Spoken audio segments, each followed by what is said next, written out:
kawan-kawan, apa khabar semua? Saya usually good. Kawan-kawan, hari ni saya nak tunjuk satu resepi milk breast booster dengan buah kurma, kawan-kawan. Jom kita tengok cara nak buat.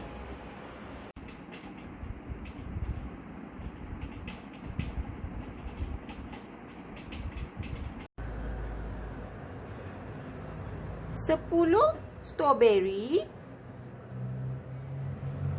buah kurma 5,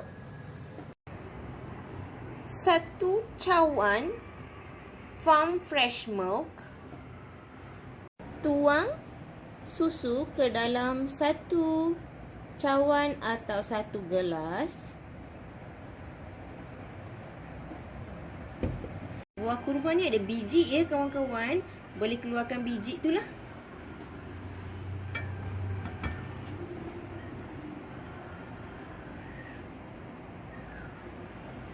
Kadang-kadang nak blend susah kan. So boleh keluarkan biji dululah ya kawan-kawan. Biji kurma ni keluarkan sebab kadang-kadang nak blend susah ya kawan-kawan. So keluarkan biji kurma ya. Masukkan buah strawberry.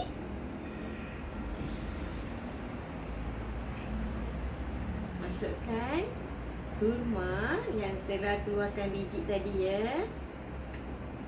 Dan susu.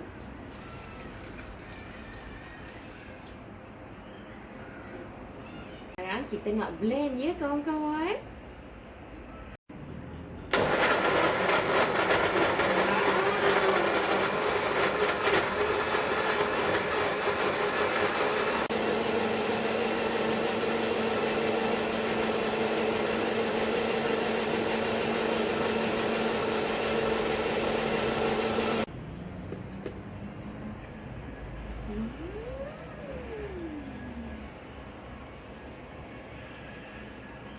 Strawberry, kurma, milk breast booster dah ready, siap untuk diminum.